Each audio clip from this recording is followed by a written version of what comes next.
buenas tardes tengan todos ustedes.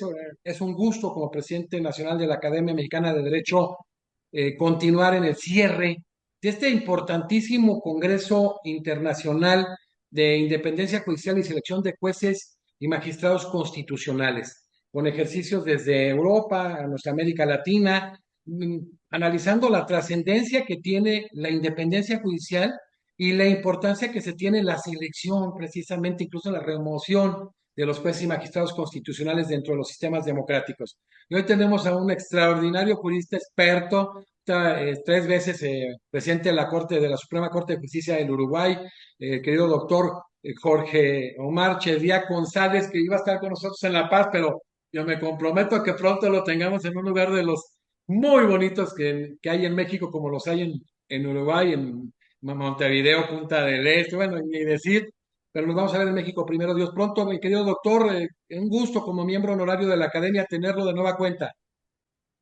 El gusto, como siempre, es mío y realmente, una vez más, un placer, doctor.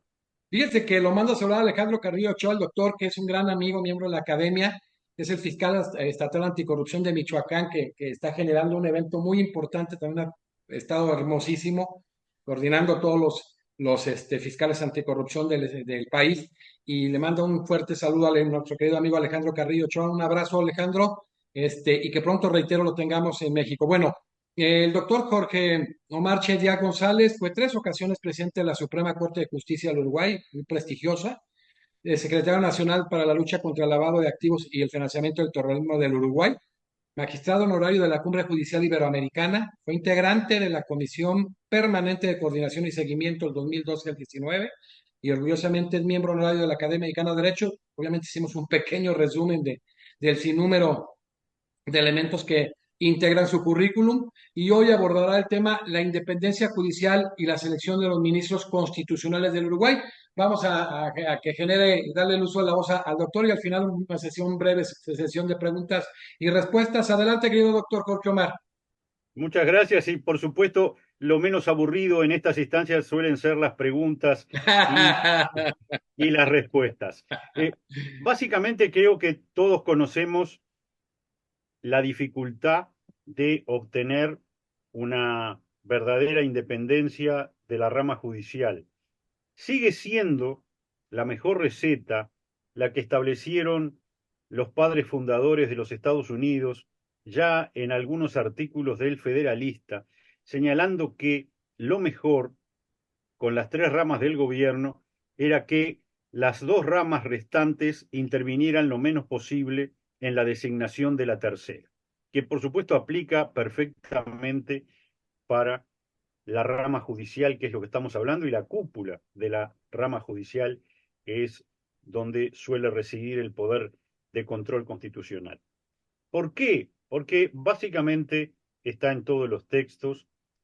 La rama judicial, el poder judicial, es un poder contrafáctico. No está diseñado en la estructura republicana democrática para ayudar al gobierno, ni a la rama legislativa ni a la rama ejecutiva, sino para controlarlas. De ahí que se diga además que es un poder contramayoritario. ¿Por qué contramayoritario? Porque en una democracia las mayorías eligen al titular del Poder Ejecutivo y diputados y senadores que conforman la mayoría dentro de la rama legislativa. Así que de alguna manera va contra la voluntad mayoritaria que designó y ungió a las otras dos ramas del gobierno.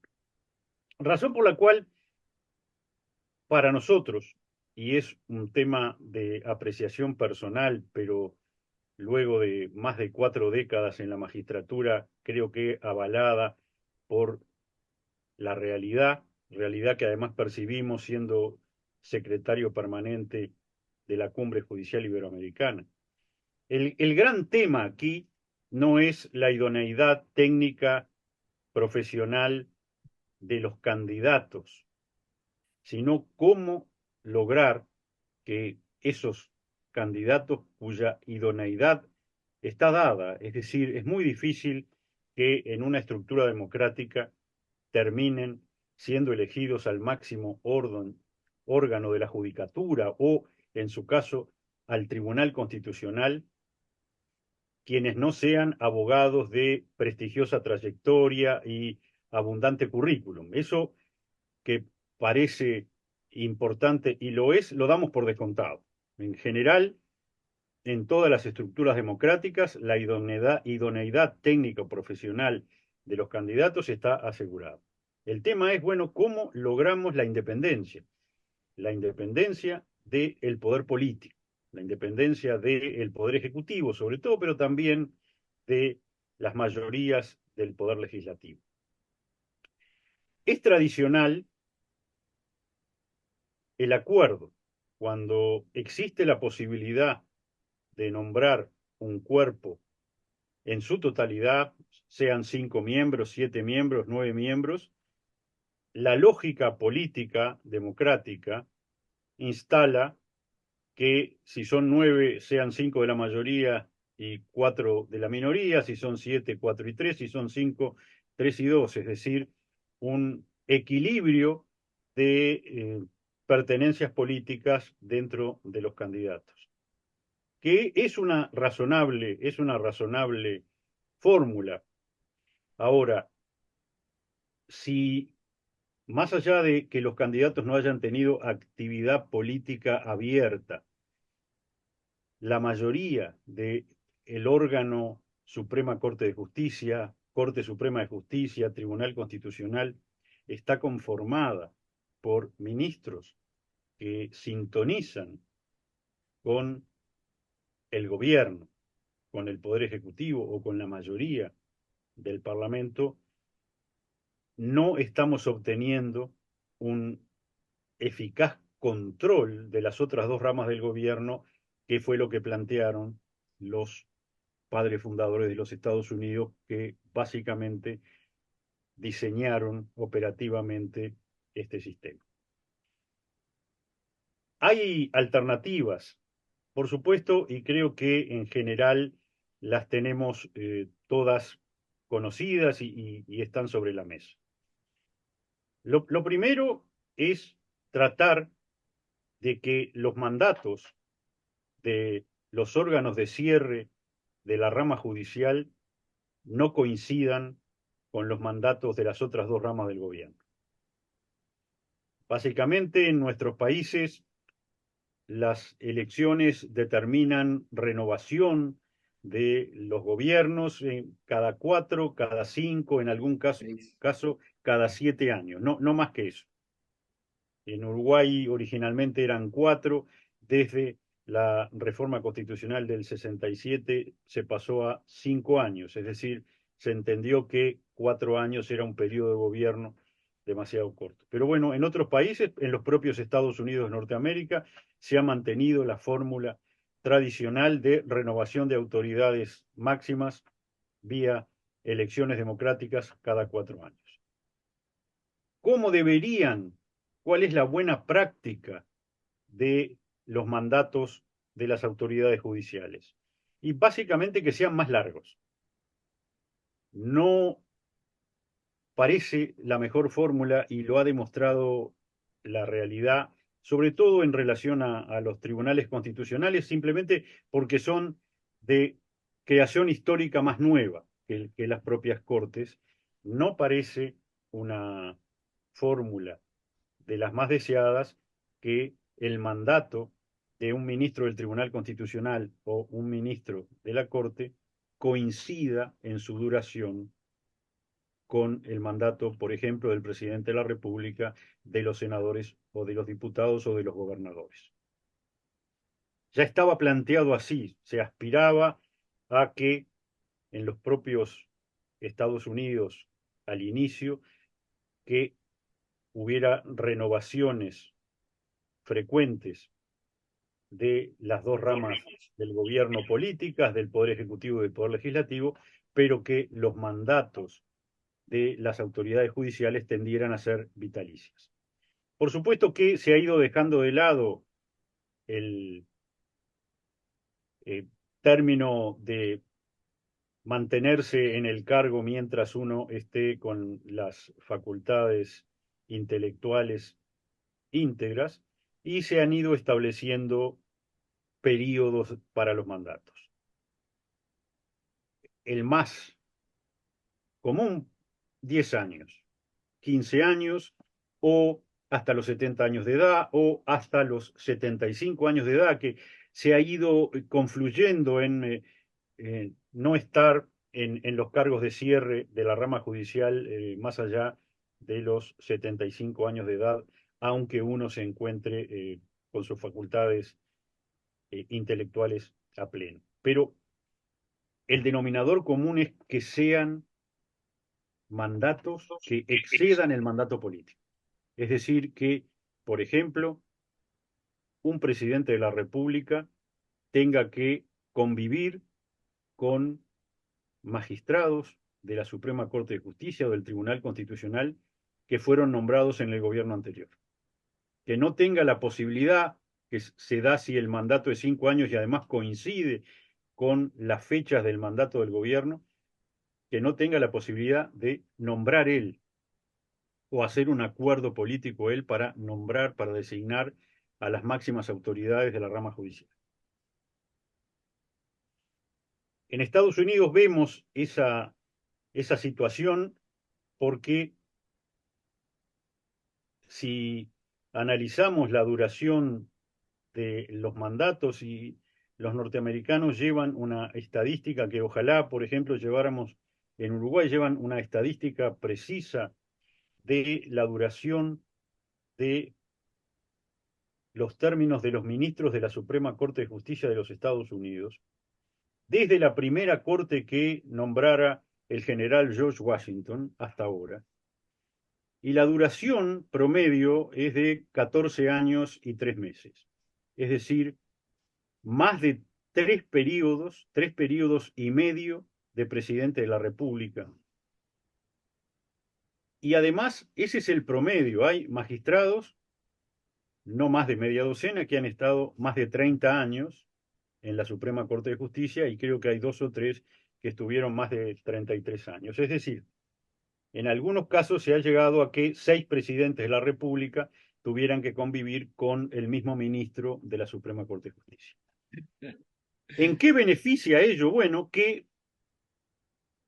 el distanciamiento de ese ministro que fue nombrado hace 2 o 3 presidentes, el distanciamiento de su pertenencia política es mucho más grande. Eso asegura la independencia sobre todo, que así está establecido, del gobierno. Entonces, en principio, mandatos que no coincidan temporalmente con los mandatos del gobierno y que excedan el periodo de gobierno.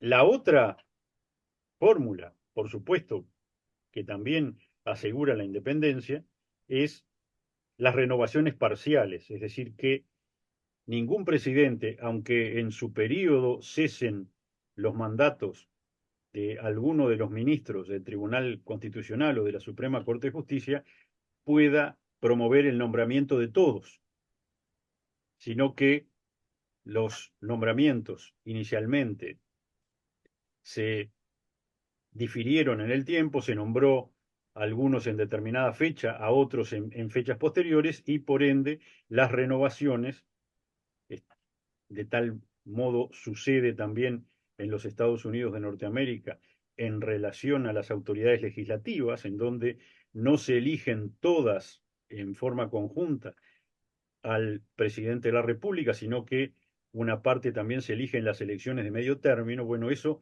asegura en la rama judicial que no se pueda nunca nombrar a la totalidad del órgano, asegura la independencia política, porque básicamente, si estamos hablando de 5 ministros, si 3 se nombraron con determinadas mayorías políticas, aunque haya sido por acuerdo político, bueno, pero ahora hay que renovar 2, los otros 2 que cesan antes, y allí habrá otras mayorías y otra posibilidad de acuerdo político, lo cual coadyuva a distanciar a los jueces supremos de la influencia política.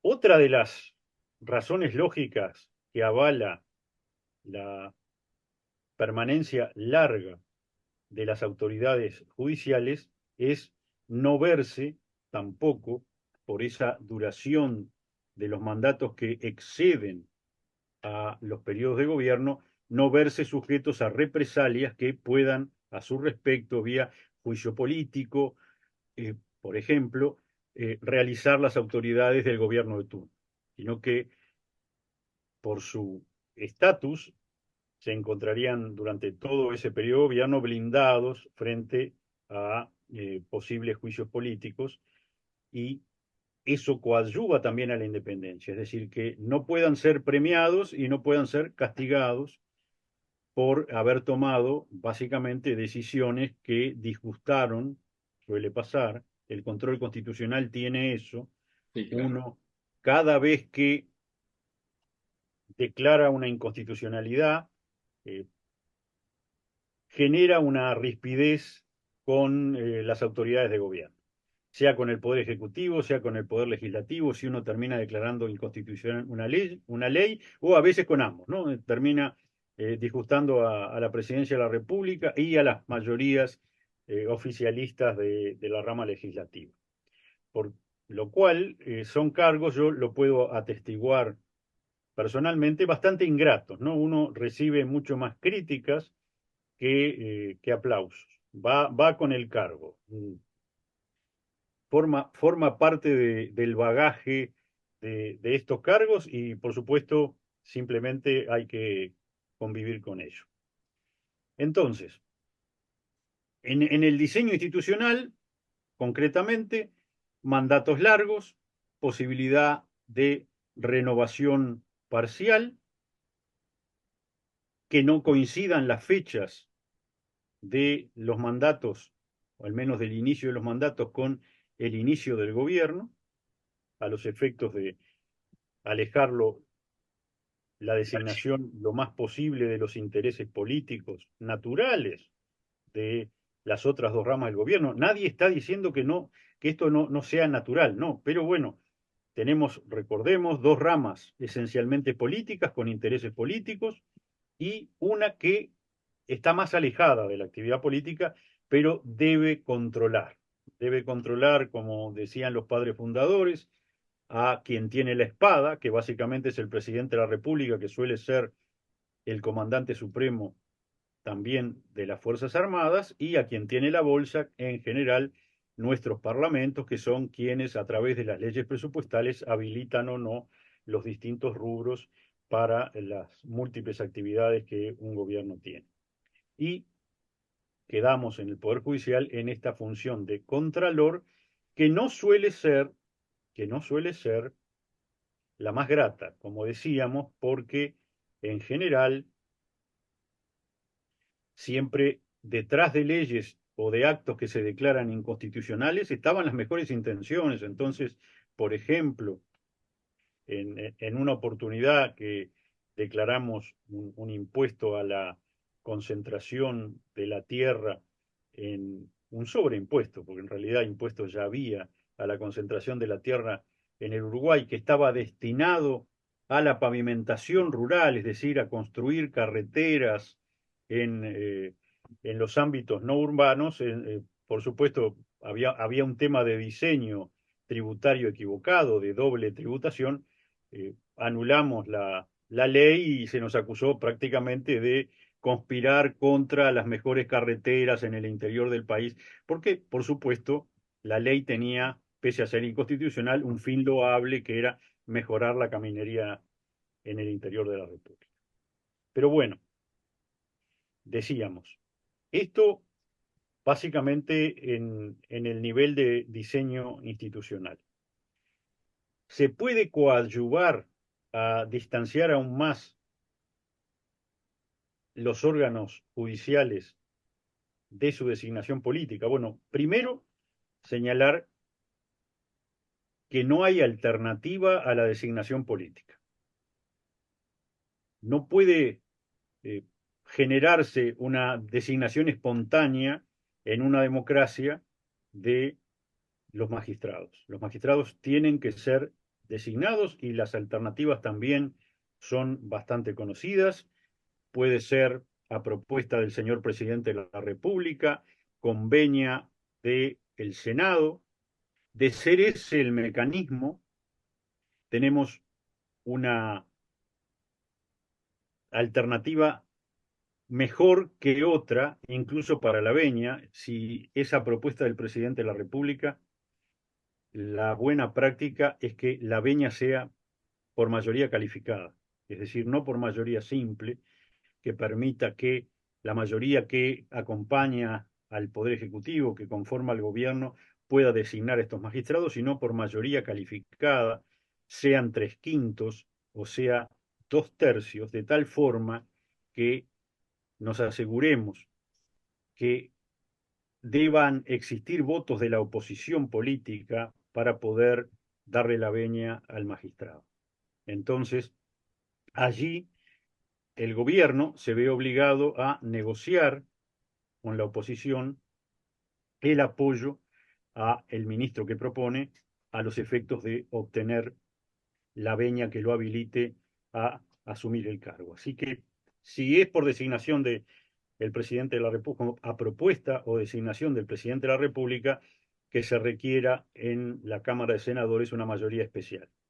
Cuanto más alta, mejor. Depende del país. En realidad, la diferencia entre 3/5 y 2/3, que en Uruguay se da para distintos cargos, es nada más que para asegurar que el gobierno no pueda designarlos, porque nunca en la historia del Uruguay ha habido un gobierno que tuviera 2/3 en el Parlamento y tampoco 3/5, sino que en el mejor de los casos mayoría simple más algún legislador. Entonces, debiendo en la génesis estar la designación, puede ser del presidente de la República, veremos alguna otra alternativa, que se requiera una mayoría especial para la designación. Uruguay tiene un sistema muy garantista, muy especial, porque no hay propuesta del señor presidente de la República. No hay intervención alguna institucional, constitucional del presidente de la República, sino que quien designa a los ministros de la Suprema Corte de Justicia y a los ministros del Tribunal de lo Contencioso Administrativo, porque en Uruguay la justicia administrativa tiene otra cabeza del mismo rango de la Suprema Corte de Justicia, que es el Tribunal de lo Contencioso Administrativo, que controla la regularidad jurídica de absolutamente todos los actos administrativos del Estado, incluso los de la Suprema Corte de Justicia. De hecho, incluso los del propio Tribunal de lo Contencioso Administrativo.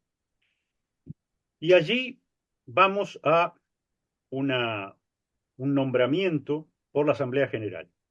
Ni siquiera por las cámaras, no, por la Asamblea General. Se requiere que exista una mayoría de 2/3 en la Cámara de Diputados y una mayoría de 2/3 en la Cámara de Senadores, que actuando en conjunto puedan conformar los 2/3 de la Asamblea General para designar un ministro de la Suprema Corte de Justicia o un ministro del Tribunal de lo Contencioso Administrativo.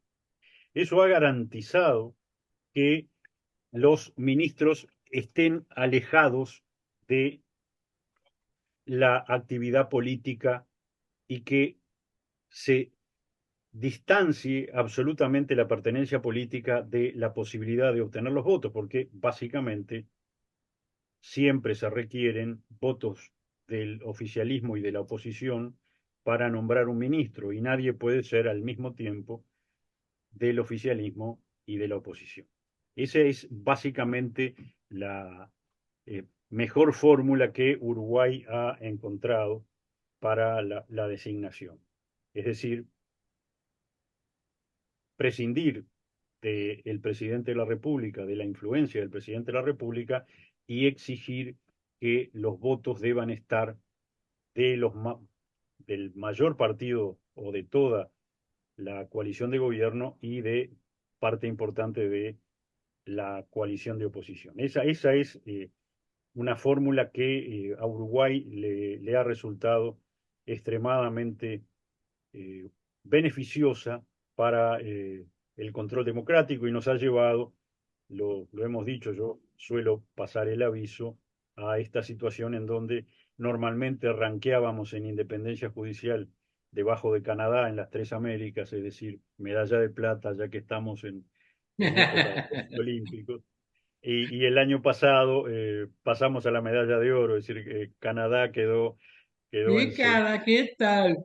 eso no, no es poca cosa, ha sido No, no, no, ya es un ejemplo. Eso es para ejemplo para América Latina. ¡Qué maravilla! ha sido un gusto. Si usted me apura y me dice por parte de la sintonía fina, es más probable que haya habido algún pequeño descenso en la calidad institucional en el norte que una Pero mejora. mantenerse Uruguay en esa calidad institucional tanto importante es de ser un ejemplo para nuestra América Latina, ¿eh?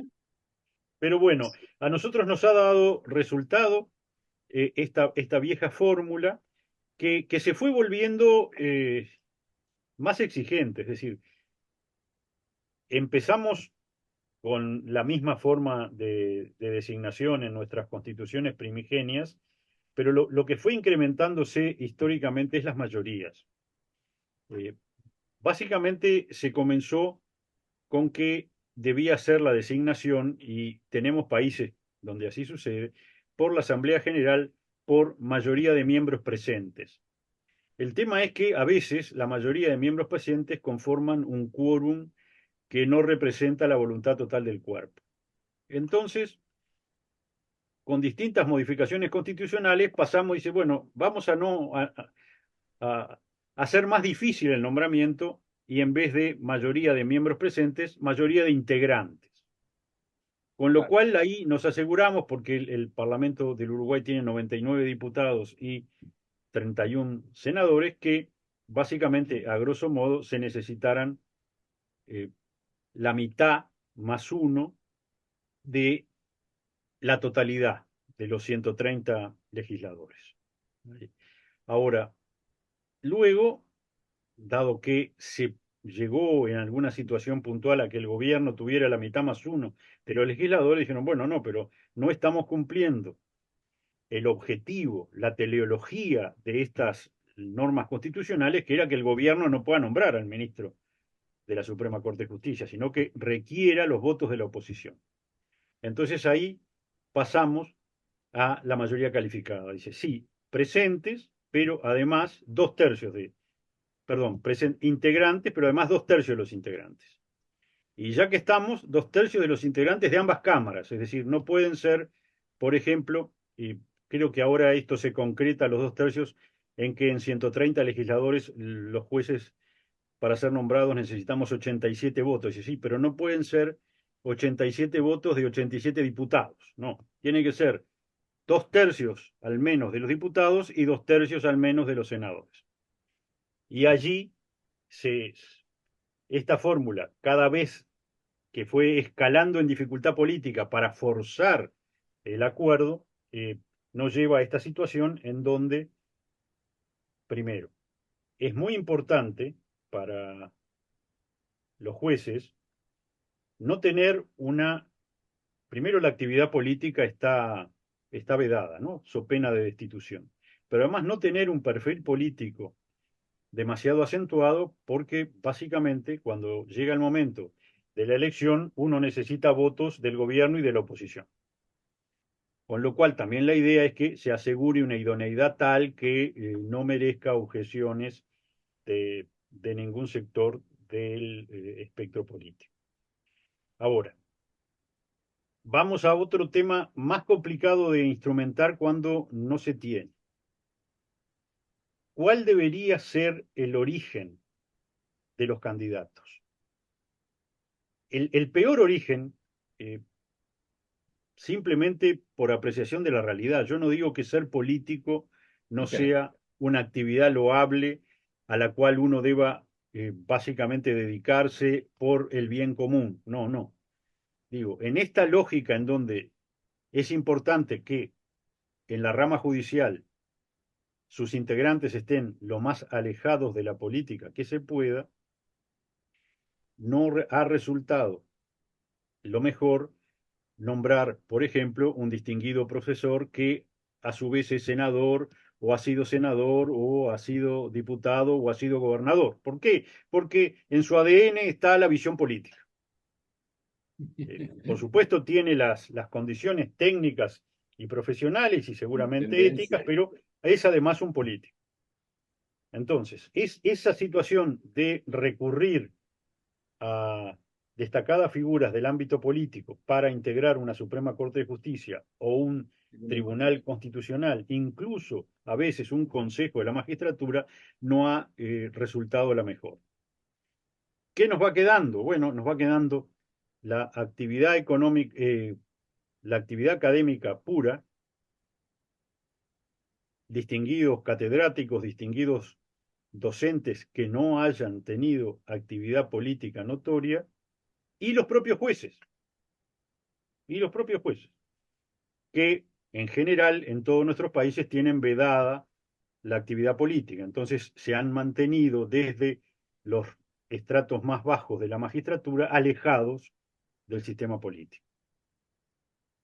Y esa fórmula en general ha dado resultado, porque estamos hablando ya de personas destacadas, pero que no han tenido como eje vocacional principal la actividad política, por ende no han participado muy activamente en política, aunque pueda ser que se conozca, por supuesto, su filiación, su pelo político, decimos aquí en el, en el Uruguay y en la Argentina también, ¿no? En el Río de la Plata, pero no han sido políticos activos.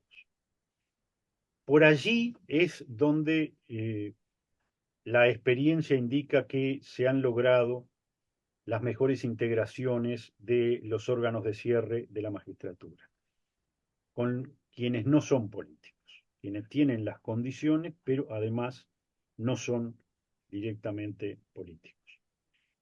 Y bueno, sea exclusivamente con jueces, sea exclusivamente con catedráticos, pero esas dos canteras han sido las más fructíferas demostradas en la integración de los órganos de cierre. Es decir, nos aseguramos allí también un distanciamiento personal de la actividad política, porque más allá de que los jueces, yo todavía me siento juez, pese a que hace 4 años ya que cesé en la Suprema Corte de Justicia, pese a que los jueces sí tenemos nuestro corazón político, nuestras ideas políticas, nuestra Beltanchán política, nuestra visión política, básicamente no nos hemos dedicado a ella, no hemos militado por ella y no es el norte de nuestras vidas, sino que el norte básicamente es la aplicación de la Constitución, la aplicación de las leyes, la enseñanza de la Constitución, la enseñanza del derecho. Entonces, eh, todos tenemos un componente político, pero no somos de visión absolutamente política, que es la visión que suele contaminar la aplicación técnica objetiva del derecho. Entonces, con los docentes, con los catedráticos o con los propios jueces, obtenemos de allí candidatos distanciados del sistema político y por supuesto con grandes condiciones técnicas. Estamos hablando de básicamente los mejores abogados que suele tener cualquier jurisdicción, cualquier país. Así que allí podríamos ver una situación de preferir candidatos a igualdad de condiciones técnicas, candidatos no políticos, en relación a los candidatos políticos. Lo demás va de suyo, es decir, que se deba tener una conducta intachable, abundantes currículum, notoria versación en la materia de que se trate, en las cortes que funcionan por salas, la sala de familia, la sala penal, la sala laboral, la sala civil. Bueno, por supuesto que todo eso resulta indispensable o resulta básicamente condición sine qua non, pero estamos hablando de, dadas esas condiciones, dadas esas capacidades, si además estamos hablando de un profesor, de un juez que no ha tenido actividad política, esa ese nombramiento suele resultar mejor a los efectos del cumplimiento de esa función contramayoritaria, contrafáctica o básicamente de contralor del gobierno que los órganos de cierre deben tener. básicamente, con ese mm, conjunto de reglas se va obteniendo unos órganos de cierre distanciados del sistema político. Y nos va quedando, porque allí debemos terminar hablando de la totalidad de la rama judicial, nos va quedando el resto de la rama judicial. Entonces, nombrados estos órganos de cierre de la manera menos política que se pueda, ¿cómo logramos que esa fórmula se replique hacia abajo, hacia los tribunales de apelaciones, hacia los jueces nacionales, hacia la judicatura de paz? Y las fórmulas no cambian mucho, no cambian mucho. La verdad es que se trata de replicar esa fórmula. Si existe un consejo de la judicatura o de la magistratura encargado de el nombramiento de los magistrados, de su destitución, de sus sanciones, de sus ascensos, básicamente la integración, como decíamos, debe ser lo menos política que se pueda, con lo cual el mejor consejo de la judicatura o de la magistratura es aquel en donde la cátedra y la propia judicatura tiene una mayoría importante en relación a los miembros políticos, a los representantes básicamente de la rama legislativa que lo integren. ¿Para qué? Para asegurarnos también que en los nombramientos de toda la estructura tenga la menor injerencia posible la visión política. Porque volvemos, básicamente, si uno es senador, que son quienes normalmente integran los consejos, bueno, básicamente tiene una visión política, pues se dedicó a la política, entonces su visión básicamente es muy política, entonces lo más probable es que prefiera un magistrado eh, de cercanía política a su visión que a uno que esté más alejado. Eso se conjura y vemos que funciona mejor en las situaciones en donde la mayoría holgada del Consejo está conformada por los mismos magistrados, es decir, por jueces, si se puede, electos por los propios jueces, mejor, y por miembros de la academia. Y no la existencia, como ha pasado en algún país, de una mayoría de miembros políticos del Consejo. En Uruguay tuvimos Consejo de la Magistratura, pero fue una muy mala experiencia en épocas de la última dictadura y se volvió a el régimen tradicional en donde la propia Suprema Corte de Justicia nombra absolutamente a todos los integrantes del Poder Judicial, con la salvedad del escalón inmediato inferior, que son los ministros de Tribunal de Apelaciones, en donde allí se requiere venia del Senado de la República, un poco lo que hablábamos. Entonces, la designación, la propuesta es de la Suprema Corte de Justicia, pero el sistema político, a través de las mayorías en el Senado de la República, tiene que avalar esa designación. De ministro de tribunal para abajo, es decir, de juez nacional hacia abajo, la Suprema Corte designa, pero por supuesto, como estamos hablando de una Suprema Corte que fue designada no por criterios políticos, designa por criterios técnicos y no por criterios políticos. Pero básicamente se trata de replicar en toda la estructura esa misma receta que propiciábamos y que ha dado un resultado muy bueno para básicamente los órganos de cierre. Y tratar, porque ahí sí, en los órganos de inicio o más bajos de la escalera y de la estructura judicial, que básicamente en nuestros países se suele parecer bastante, a veces no gusta, pero yo encuentro analogías, se suele parecer bastante a la estructura militar, es decir, tenemos rangos y grados y jerarquías. Bueno, allí sí se puede aspirar a estar toda la vida en la magistratura, es decir, a que los cargos de la judicatura, los de abajo y subiendo también en la estructura, salvo los órganos de cierre, tiendan a ser vitalicios, es decir, a obtener un cuerpo de jueces, de técnicos, de notarios, de defensores por fuera del sistema político, que dentro de la rama judicial se mantengan lo más alejados posibles de la actividad política.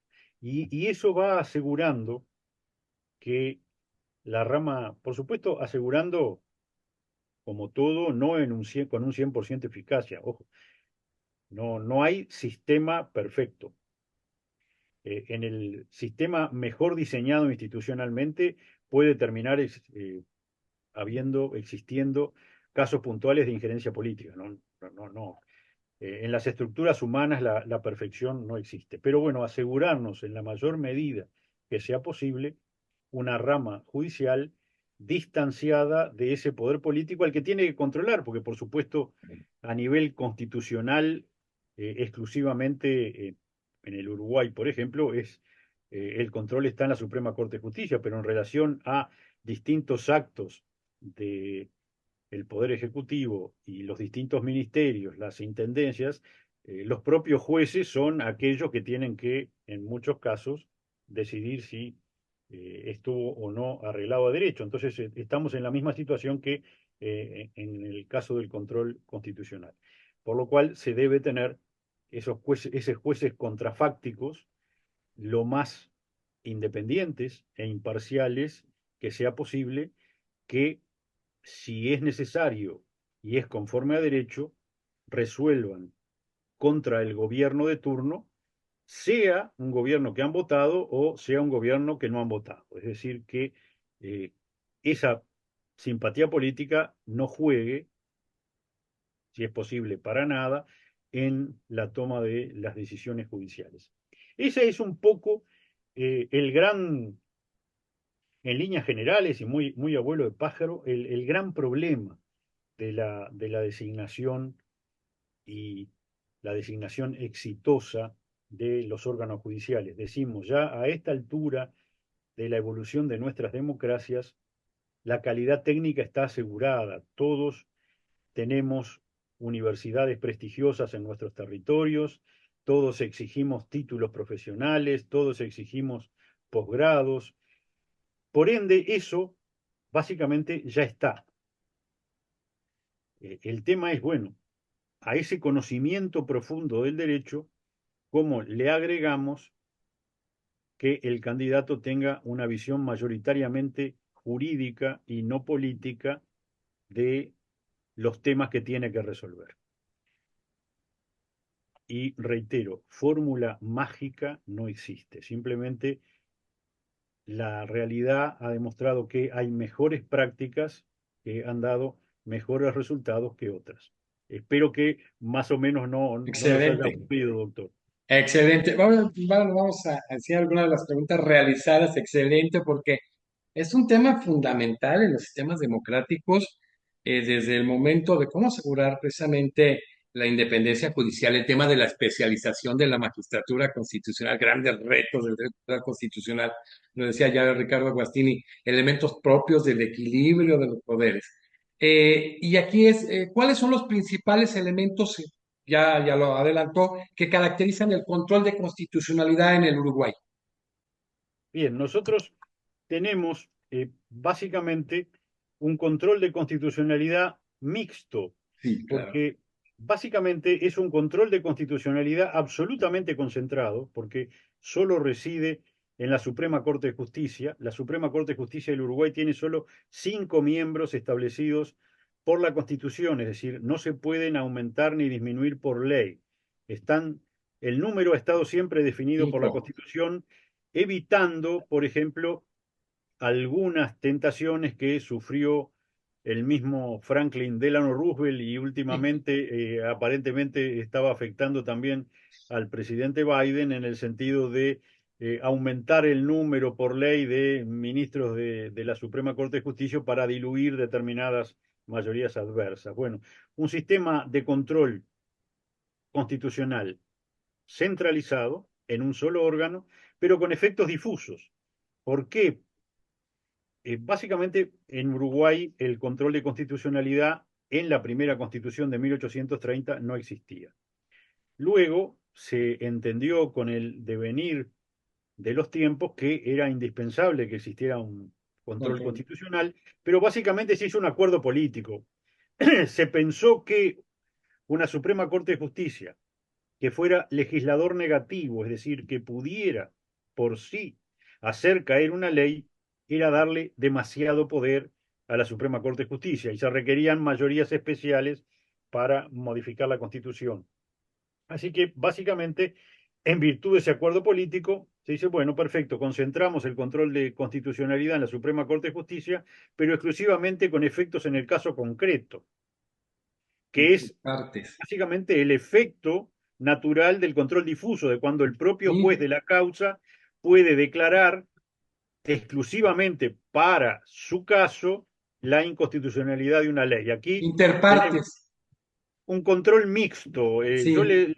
le solemos decir a los alumnos un control crema y chocolate, no sé, por los lados que acá le decimos mixto, ¿no? Bueno, concentrado con efectos de difuso, que ha llevado, por ejemplo, a Los efectos de la situaciones que sentencia. relatadas pueden generar hilaridad. Tuvimos unos planteos de inconstitucionalidad respecto a una ley de abreviación de los procesos laborales, que básicamente pienso que en México y en todos lados procesos laborales tenemos muchísimos.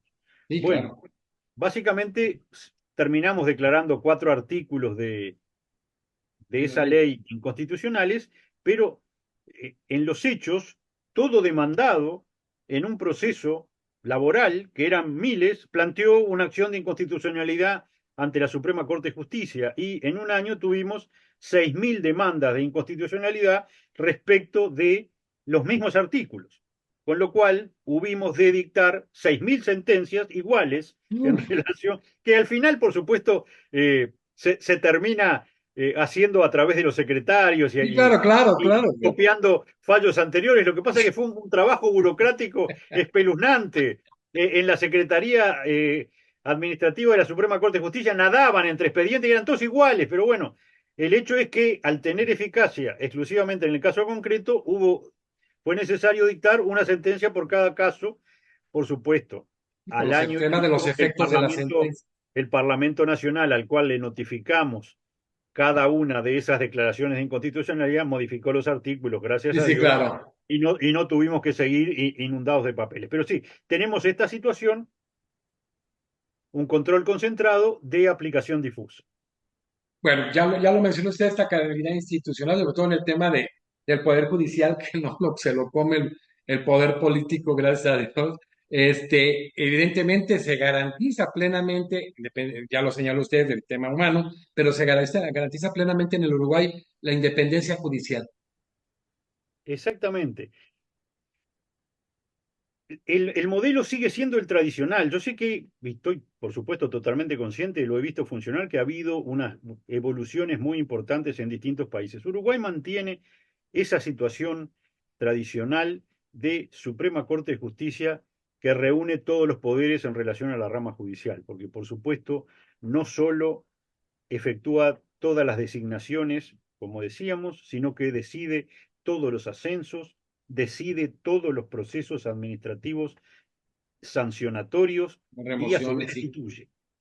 Es decir, lo que era en la mayoría de nuestros países la sumatoria de los poderes que solían tener las Cortes Supremas o Supremas Cortes de Justicia. Y eso se mantiene.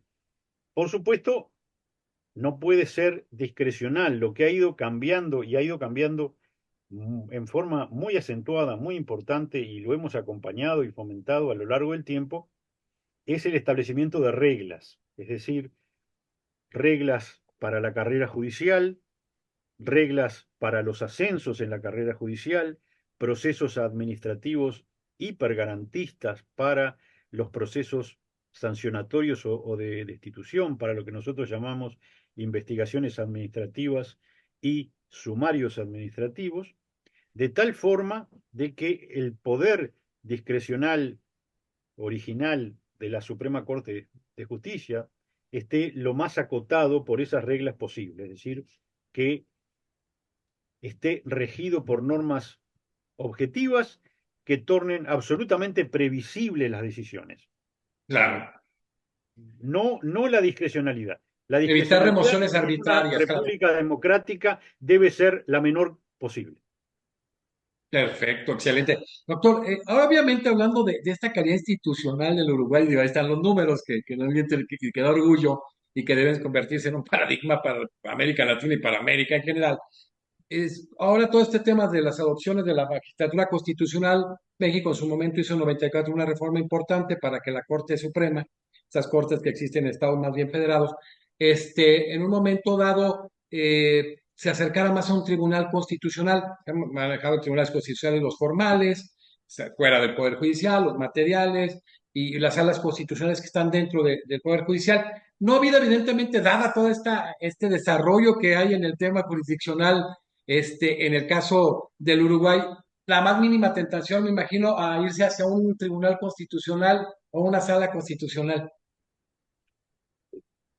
A Tribunal Constitucional no. De hecho, la Suprema Corte de Justicia funge de Como, Tribunal Constitucional, claro, pero se ha planteado técnicamente si no sería viable, y lo sería, una la sala. conformación de salas. Lo que pasa es que estamos Ah, hablando de una Suprema Corte de Justicia de solo 5 miembros muy pequeño, sí. establecidos en la Constitución de la República. Es decir, para aumentar, aunque fuera en uno, el Oh, número y tener dos salas de tres, se requeriría una modificación de la Constitución de la sí. República. Y no ha tenido básicamente no ha habido ni una voluntad política, ni No hay un deseo. necesidad, hombre, como están trabajando. No, pero también señalemos, porque Sí, hay cortes muy sobrecargadas. claro. Decíamos, en la rama judicial, la Suprema Corte de Justicia tiene todos los poderes. Perfecto.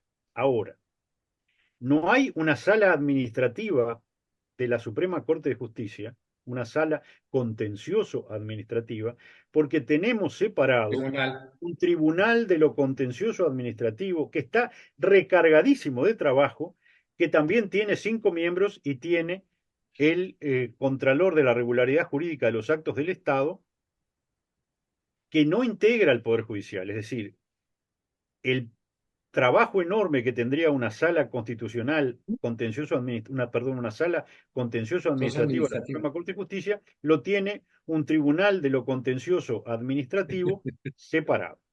Y el trabajo también muy importante para la calidad democrática y para las elecciones y el contralor de las elecciones que podría tener una sala electoral de la Suprema Corte de Justicia, lo tiene básicamente, totalmente en el Uruguay la Corte Electoral. Es decir, además tenemos una Corte Electoral establecida en la Constitución de la República de 9 miembros de todo el sistema, está además diseñada para que estén representados todos los partidos políticos en los ministros de la Corte Electoral, que tiene a su cargo todo el contralor de las elecciones y todo lo que conforma la justicia electoral, las impugnaciones, las decisiones, eh, los recursos están en una corte electoral. Entonces tenemos una corte electoral, tenemos un tribunal de lo contencioso administrativo y una Suprema Corte de Justicia. Por ende, la Suprema Corte de Justicia entiende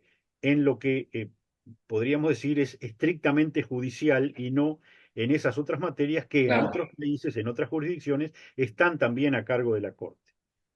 Por ende, Sí. no está sobrecargada la Corte. Esa es por esta existencia de otros dos cuerpos con mucho trabajo, sobre todo en el caso del Tribunal de lo Contencioso Administrativo, pero que están con absoluta independencia de los tres poderes del Estado. O sea, no integran ninguno de los tres Es un poderes. órgano extrapoder. Ujú. Qué Exacto. interesante y qué modelo tan interesante. Digo, ahora en este ejercicio Europa-América, en este gran ejercicio que hemos venido haciendo con gente muy calificada como usted, qué bueno que entendamos estos modelos y que veamos la eficacia. Doctor, hablamos del poder contramayoritario, qué interesante. O sea, el poder político, un órgano creado precisamente para controlar, para contener. Este, Se ha hablado mucho en varios países a nivel de ministros de corte, a nivel de Poder Judicial, exceptuando ministros de corte, pero también ministros de corte, de esa elección popular, tomar este aspecto democrático, democratizar las cortes. Yo creo que ya lo avanzó usted. Es una solución adecuada. No, eh, estuvo.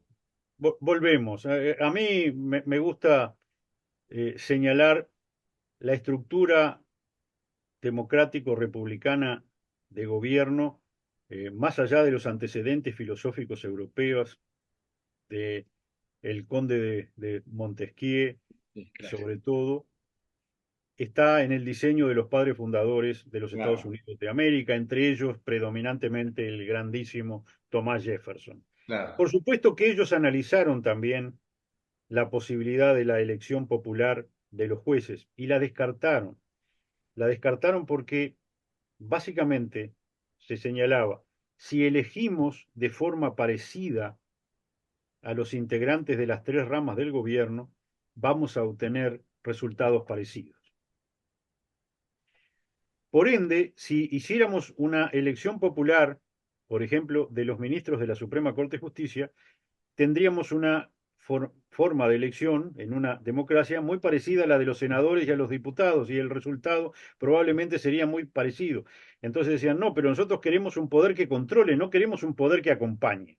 Claro. Y si hacemos una elección popular, va a acompañar el sentimiento popular del momento, entonces vamos a tener un poder ejecutivo, senadores y diputados y jueces, sobre todo jueces supremos, que se alinean con determinada mayoría o determinada visión política. Y no es lo que queremos, justamente lo que queremos es un poder contrafáctico, un poder contramayoritario. Por ende, no debería la rama judicial ser elegida por las mayorías. Y ha funcionado, en realidad, explicado lógicamente, ha funcionado bastante bien. Y cuando se ha querido ir hacia la elección popular, se dio un poco el resultado que los padres fundadores de los Estados Unidos se habían vaticinado. Se parece mucho la elección a la de un legislador y prácticamente con las mismas, con las mismas reglas y, por supuesto, eh, se termina alineando cuando se candidatea a un cargo judicial con determinada facción política quien está postulándose. Es decir, neutralizamos aquella ventaja de que el poder fuera, el poder de Contralor Judicial fuera contramayoritario, fuera también lo alejado de la política que se pudiera. La elección popular contamina de política, de visión política, la elección. Así que no, sigue siendo la mejor la fórmula original de tener una forma de elección para el poder legislativo y para el poder ejecutivo y otra totalmente distinta para el judicial. Así que no ha dado buen resultado, no Resultados. está en el diseño original y además no ha dado buen resultado ir a la elección popular. No, y Porque es que, básicamente se sí, pierde esta idea claro. filosófica, conceptual de que el poder es contramayoritario. Sí, sí, sí, cuando hablaban de los frenos, que son los controles, que es el independiente al controlado, entonces es la misma esencia, se pierde, o sea, y qué interesante, doctor Chediak, cuando habla usted precisamente de los padres en Norteamérica, en Estados Unidos, porque si se bien la génesis puede encontrarse en contenidos de Inglaterra, no era tan definido los poderes y hay algunas cuestiones muy vagas. Ya el tema que se da en Estados Unidos, de alguna manera, nosotros que estamos involucrados con influencia francesa, española y en esos casos norteamericana, pues ese tema que se dio en el caso de los ingleses se diferencia a lo que ahora retomamos nosotros para la independencia precisamente del Poder Judicial, que es básica en la calidad democrática en los sistemas democráticos. Podemos concluir que la independencia judicial es un elemento básico de cualquier democracia. Por supuesto, y yo hago constante referencia, no recuerdo ya qué gran profesor fue, pero eh, eh, porque yo fui a la facultad en los años 70, lamentablemente, hace Está muy muchísimos bien, años, ¿viste? En todos los pero sentidos. él decía, y uno va una y otra vez corroborando, que los padres fundadores le pusieron mucho sentido común al diseño de la estructura republicana. Porque, por supuesto, todos después hacemos grandes reflexiones y Sí, sí, sí. conceptuamos y hacemos planteos filosóficos. Ahora, en la base hay mucho sentido común. Diseñaron la estructura republicana con inteligencia y sentido común. se puede explicar fácilmente incluso a quien no sea un especialista en derecho, porque las ideas principales son muy sencillas. Y eso es importantísimo cuando se haga la defensa de una corte, de un tribunal constitucional, para que se analice la trascendencia de la función jurisdiccional, hay que hacerlo muy sencillo, con mucho sentido común que a veces es el que falta. Pero qué ilustrador y qué importante, la verdad estoy muy contento, sabe que le tengo un especial respeto y cariño, doctor Chediak. Pero ahora que han venido pasando juristas muy connotados de toda América Latina, este tema de la calidad democrática, de la institucionalidad democrática en la calificación que tiene Uruguay, pues hay que voltear a ver lo que está calificado de una manera más alta en cuestión democrática. Entonces, yo creo que los buenos ejercicios, las fortalezas del tema republicano, las fortalezas del Estado constitucional democrático, hay que tomarlo de quien evidentemente tiene esas calificaciones y obviamente el doctor Shediak, que presidió en 3 ocasiones la Suprema Corte de Justicia, tiene un conocimiento muy vasto en estos temas. Bueno, hay muchísimas más preguntas, pero bueno, ya después platicaremos del tema. Doctor, muchísimas gracias por estar todos minutos fuera del aire ahorita que cerremos con usted. Quiero agradecer a todos los miembros de la academia, a los abogados en general en México, en América Latina y en Europa que nos ven, que estamos materialmente en el cierre de este Congreso Internacional de Independencia Judicial y Selección de Jueces y Ministros Constitucionales del Uruguay, magistrados en algunos otros países, jueces, magistrados, ministros en nuestra América Latina, en nuestras altas cortes, en los órganos de cierre, y ver la trascendencia que se tiene en el sistema democrático, en una base del Poder Judicial, en este poder contramayoritario, de la independencia judicial y a la vez la manera en que se seleccionan o se eligen, incluso la remoción, la trascendencia de la remoción, que hay muchas líneas tiradas por la Corte Interamericana de Derechos Humanos a través de muchísimas sentencias muy importantes, el caso Rico contra Argentina, en el caso concreto del Tribunal Constitucional contra Perú, muchísimo en el caso APIS contra Venezuela, donde hay estándares muy importantes señalados en temas de independencia judicial y que verdaderamente se erigen y son fundamento de nuestras democracias. Así es de que, pues despedimos hoy al doctor Jorge Armando Chediak González, extraordinario jurista, 3 ocasiones presidente de la Suprema Corte de Justicia de Uruguay, secretario nacional para la lucha contra el lavado de activos y el financiamiento de terrorismo del Uruguay, magistrado honorario de la Cumbre Judicial Iberoamericana y orgullosamente miembro honorario de la Academia Mexicana de Derecho. Muchísimas gracias a todos. Seguimos con Panamá y luego seguimos con Serrat. Vamos a estar con el expositor de Italia y agradeciendo al doctor Chedia que siempre le aporta mucho a la academia y que ahora muy pronto nos comprometemos que esté con nosotros en físico en México. Gracias a El todos. agradecido soy